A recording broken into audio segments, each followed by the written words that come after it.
Welcome to this video on the AutoSys Databricks solution. In this video, you'll discover how to integrate workload automation AutoSys with Databricks and see the real benefits this brings to the AutoSys community. We'll walk you through the technical details, from identifying the key integration components to understanding the deployment sequence. Then we'll focus on designing and executing a job, and wrap up with a live demo so you can see everything in action. Databricks is a robust cloud-based platform for ETL processing, analytics, and machine learning. It's built on an open lakehouse architecture, combining the best of data lakes and data warehouses. The Databricks Lakehouse platform allows organizations to build, deploy, and manage enterprise-grade data solutions at scale. It integrates seamlessly with your cloud storage and security layers, while also managing the underlying infrastructure on your behalf. By integrating AutoSys with Databricks, you can manage Databricks operations directly from your AutoSys environment, bringing automation, control, and observability to your data workflows. This integration supports a range of capabilities, including starting a Databricks cluster, stopping a cluster, running and monitoring jobs, running and monitoring jobs using the Run Now payload, running and monitoring jobs using the Runs Submit payload. AutoSys plays a central role in orchestrating operations across multiple environments, including the cloud, and synchronizing these processes with other non-cloud operations. Integrating Databricks allows us to centrally configure process automation in AutoSys.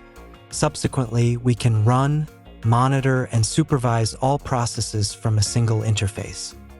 These Databricks processes seamlessly sync with different environments supported by AutoSys, such as applications and databases. This integration allows you to effortlessly execute and monitor Databricks jobs through AutoSys. By leveraging AutoSys' advanced capabilities, you can accelerate your digital transformation efforts with greater success. Simply define your Databricks and let AutoSys manage the scheduling of these workflows seamlessly. AutoSys lets us build configurations with intuitive interfaces and monitor them through simple dashboard tools specifically designed for operational use. Statuses are clearly indicated, and accessing logs is as simple as clicking a button.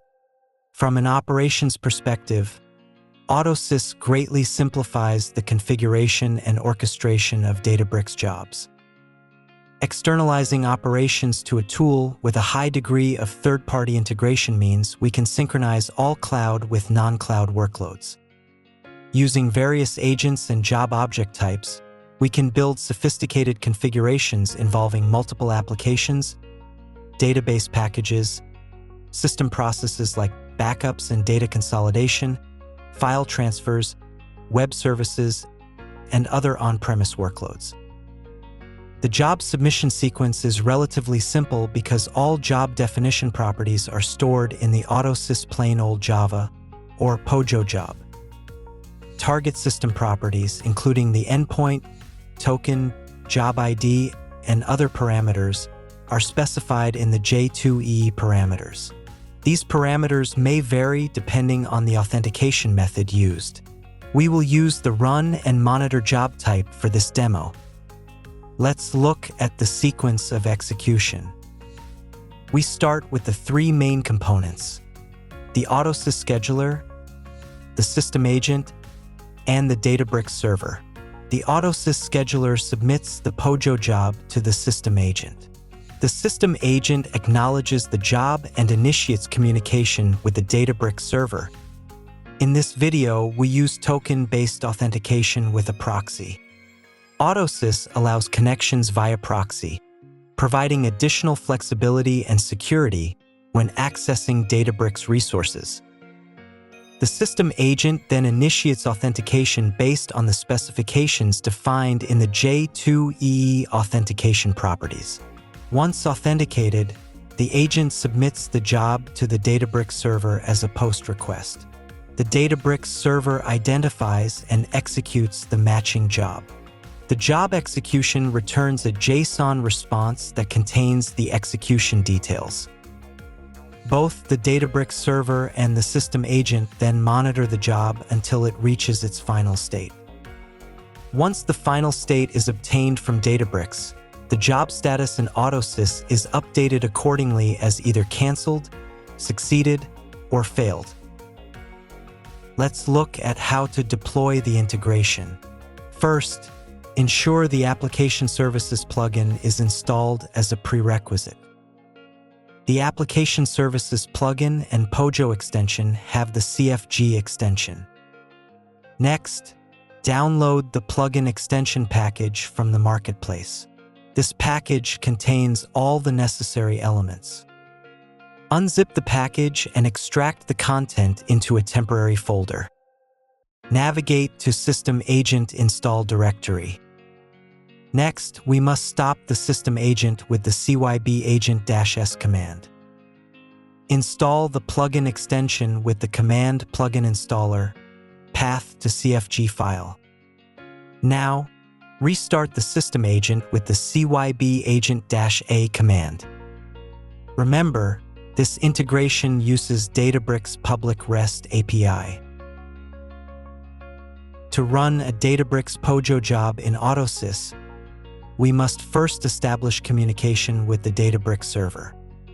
Once communication is established, we can execute and monitor the job directly from AutoSys, enabling streamlined orchestration of data workflows. Let's dive into the world of applications and job execution within the Databricks environment. Let's explore the Databricks console, focusing specifically on job creation and execution. The Databricks console does not offer an Explore view per se. It opens directly into the Workflows section, where you'll find a list of pre-configured jobs. From the left navigation pane, select Workflows to view existing jobs. This section is where Databricks jobs are created, managed, and monitored. Next, let's proceed to log in to AutoSys. Click the Quick View tab to view the job definition. Select Run Job to open and review its details. This job uses token-based authentication and connects through a proxy for this demo. Click Quick Edit to view and modify the necessary parameters. Start by selecting the machine where the job will run. Let's now walk through the key job parameters. The class name is set to Azure Databricks. The method name is runJob, which instructs AutoSys to trigger a Databricks job. Now let's look at the gateway parameters. Understanding these parameters is an essential part of the process. Endpoint specifies the URL of the Azure Databricks service. Token, used for authentication. This can be specified as a token file or a compact JSON representation of the token. Job ID, the unique identifier for the Databricks job to be executed. Parameters, values passed to the notebook, typically provided in JSON format. If you're routing through a proxy, the following parameters must be configured. Proxy hostname, the hostname or IP address of the proxy server. Proxy port, the port number used by the proxy server. Proxy username and proxy password, required for authenticating with the proxy. To ensure robustness during job execution, you can configure max retry, defines how many times AutoSys will attempt to fetch job status from Databricks before failing. Sleep interval, the wait time, in seconds, between each API poll to retrieve job status. Failure interval, if the Databricks service is temporarily unavailable, this setting determines the duration to wait before marking the job as failed. Lastly, The log level parameter specifies the level of logging information that should be included in the job log file. Once all the required parameters are set, click Commit to save the configuration and close the job editor. This completes the job definition. Let's now start the job. From the job definition window, select Start the job, and then click Go to trigger execution. After triggering the job execution, a confirmation prompt appears. Click Yes to proceed. You'll notice the current run number is 8386. Once the page refreshes, the run number increments to 8387, confirming that a new job instance has started.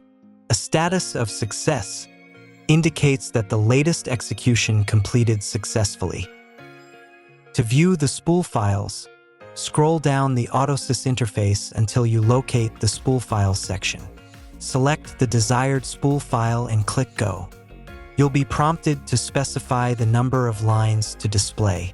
These spool files provide detailed job output information, which is helpful for verification, analysis, or troubleshooting. For the completed job, all parameters passed by the user are visible, such as job details, run ID, authentication parameters. Note the run ID ending in 0350. We'll use this ID to verify the job status in the Databricks instance. Now let's switch to the Databricks console. Here you can see the job we triggered from AutoSys. The job status is marked as completed, confirming successful execution.